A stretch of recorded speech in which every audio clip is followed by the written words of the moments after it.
afternoon and welcome to another expository episode of Business Trends right here on Galactic Television. And for those of you who are just tuning in for the very first time, this is a timeless program where we bring to light business-related and financial issues. I'm Izine Egasi.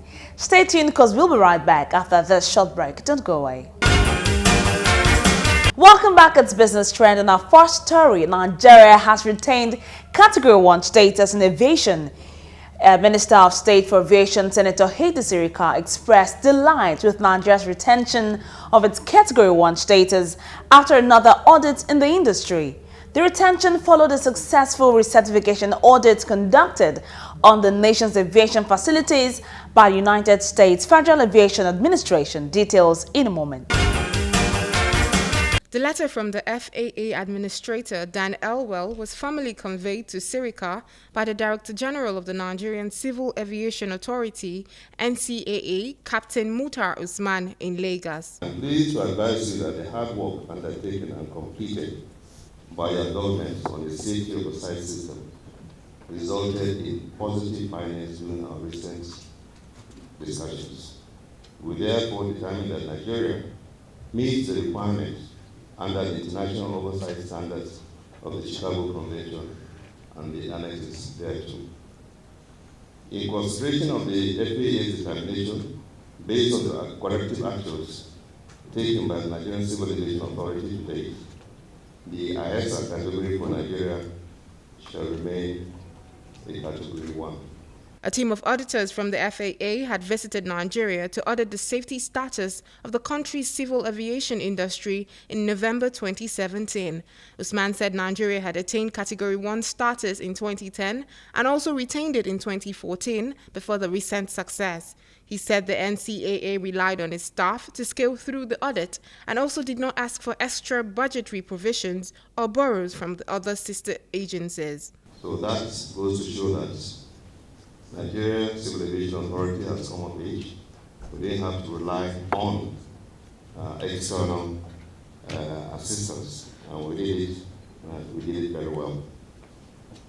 In addition, previously all the other audits that took place, the NCAA had to either ask for extra budgetary provision. This time around, we didn't ask for it. And also, we didn't have to borrow from any sister organization. Sirika said that the recertification status would enable Nigerian registered carriers to continue to fly directly to the United States of America. I want to say that I thank the DGNCA and his team, his level team, each and every one of you in NCAA for doing us proud to retain and maintain the Category 1 status, which has just been presented to me. On behalf of the government, we thank you for your efforts. We appreciate you, and we believe that you can keep doing all of this and keep going higher and higher. Indeed, it's very significant, not only for the reasons that DG has said, one of which there was no assistance financially from sister agencies as it was before. There was no funding of any kind except internally. And that is all these men and women in NCA that did it. Hitherto, it used to be consultants. I was personally approached by 3 sets of consultants. Some of them, 2 ladies and a gentleman, came and said that they helped previously in getting the Cat 1 status in 2010. And they gave me their resume and a huge book where they've been to around the world to help in getting Cat 1 at a cost. And I had them, and I did ask the DG whether we can do it in-house, and he said, yes, we can, and I said, okay, proceed. And so also, another group came up. But the fact that we did it in-house, just like the other things we've been achieving in-house, it means that our capacity has been built to the level that it equals to those found internationally. Now, some of the things that NCAA would be doing in aviation are not things that customer would see and appreciate. They don't even understand them. And the Nigerian people and Nigerian travelers, the traveling public, are not aware of all of these things. But we as aviators know that these are the things that matter. This is the most critical. It's not the edifices that are found at airports, even though they are very, very important as terminal buildings. They facilitate, they give comfort to passengers, they make it more efficient and more lively, and very good experience and attract people to come because we have good airports. But you have to be safe first. So the regulator who ensures that even those edifices as terminal buildings that are done very well, are run very well, is the NCA, but not many people know. He maintained that safety is the most important thing in aviation and urged the NCAA to continue to carry out its statutory responsibilities of regulating the industry. There are 8 critical elements required before a country can scale the FAA audit. They are legislation, regulations, organization, technical staff, technical guidance tools, licensing, continuous surveillance, and resolution of safety concerns. On our next story, barely 2 weeks after the apprehension of truckloads of pangolin and elephant tusk, the White House operations team of the Nigerian Customs Service FOE Zone A, Keja, while acting on credible intelligence, searched an apartment on Okwebi Road and evacuated 329 sacks of pangolin with a duty-paid value of 1.73 billion naira. Now here is the story. Also apprehended in connection with the seizure is a Chinese national, Li Chaoming, making it the second Chinese national in a row caught in relation to goods banned for export. Classified as endangered species. Trade in such animals and their products is prohibited internationally. Controller Uba reiterated the commitment of officials of the service to the fight against illegal smuggling.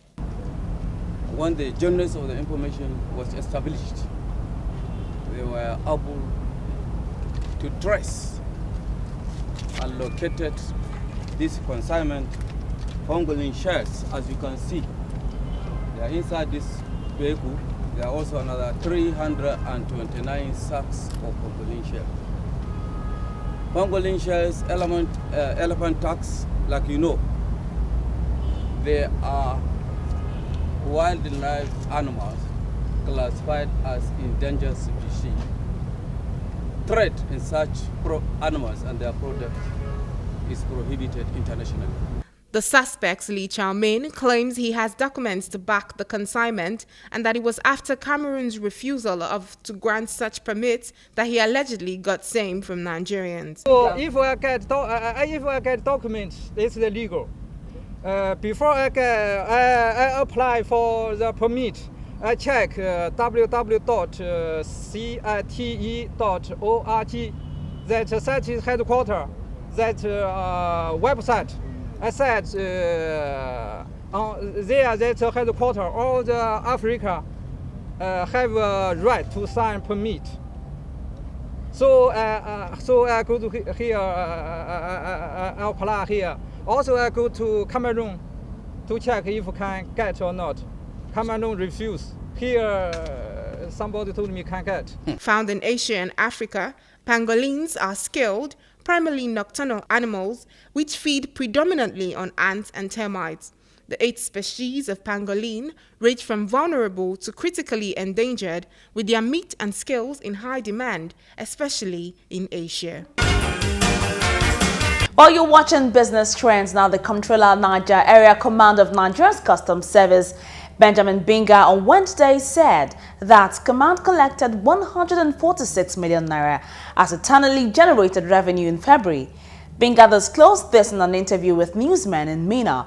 The command, which comprised Niger, Kwara and Kogi, has 3.4 billion naira revenue target for the year, as directed by Customs Headquarters.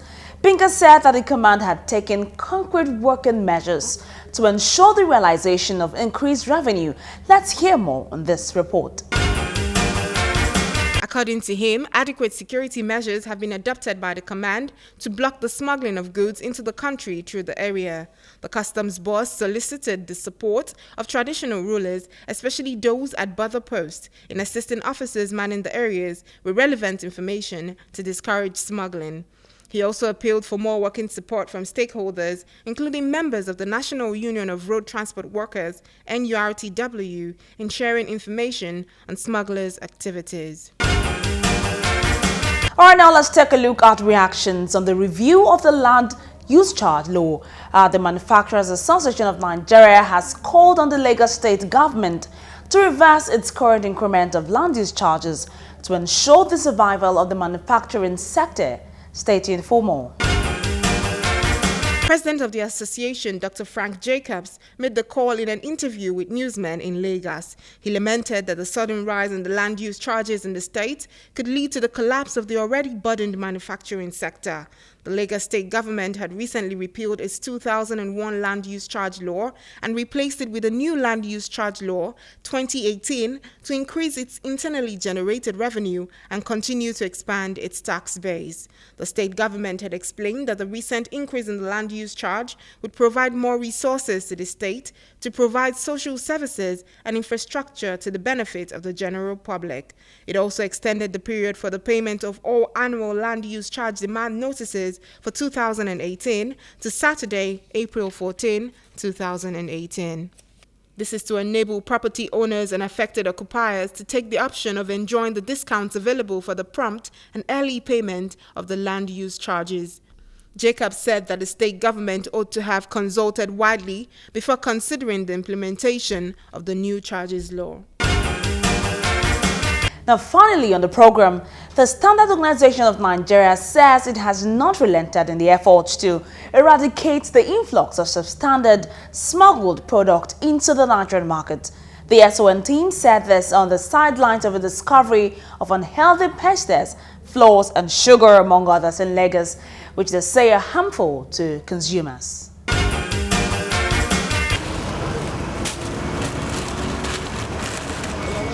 State Coordinator SON Office Ngozi Ekweme gave clear reasons why immediate action had to be taken against suppliers of this dangerous product for the safety of the teeming Nigerian population. Federal government has a policy, mandatory fortification of vitamin A in flour and sugar. And this is for healthy eye for the teeming population of Nigeria. This has been in place for so many years, and that's why they have prohibited flours and sugar coming in from other places, because it's not in every country.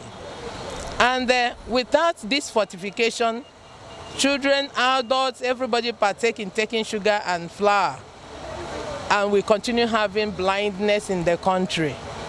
If you look at all the sugar imported, you will not see the emblem, the eye, which is synonymous with the sugar and flour manufactured in Nigeria. You will see the big eye showing you that it's fortified with vitamin A. And that is why we are mopping them up.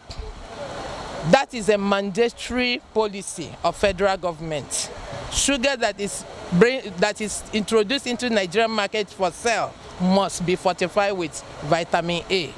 And all these imported sugars are not fortified, the flours are not fortified. That is why they want only Nigerian manufactured flour and sugar to be sold in the market.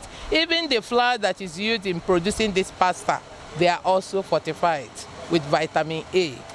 And that is why we are doing this. Some of the defaulters claim ignorance on the source of these goods, saying they are unaware of policies placed by government on importations of these products. We don't do like that. You know, most of us, we don't have good knowledge of some of the chemical analysis of some of these things until the government agencies come to us and enlighten us in some of these things. So that is what happens. But you are aware that before you import anything into the country, that there must be a policy of some kind of proper documentation, proper registration. You say you don't reckon with all of this? Really, we don't even import some of these things. It's in open air market we pick most of them. So that is you're going to lead us. Where did you buy this product? So where did you buy this get it from? So it's in open air market. It's in open air market. Take us there. To the market. When in the market, they will bring Cotonou, say they brought it. So when they give it to us, we'll buy. If I don't want, I wouldn't know whether they base there or they base here. But I know I've heard it. They say they are bringing it from Cotonou. I've heard it. Let us be sincere. I can't lie. So that's all I know about it. Anything outside that, I don't know. Now that you know, what do you think? God forbid. What do I want? Money? God forbid. It doesn't want it. It doesn't want it. The head market surveillance SON, Suleiman Yisa, stated that importers and sellers of these products are well aware, which is why they are discreet about them. One other thing we discover is we do not see them in large quantity anywhere. Why? Because they are aware that it's illegal. The products are prohibited. So normally what they do, they keep a few pieces. When you make your request, they now go to the warehouse. They do not allow anybody to see the warehouses. So that's the tax we have at hand. In fact, from today, this is just a flag off nationwide. We are going to make sure wherever these products are, we will start with the one we see, and then they will have to trace us to where the main warehouse is. Just like what we are seeing today, we are seeing a warehouse, although we are yet to confirm the quantity inside. Apart from the confiscation, the warehouses and supermarkets where these goods were found were sealed. And that does it on Business Trends for today. Till I come your way next time, keep patronizing Made in Nigeria products. I'm Ezinne Egasi, and bye for now.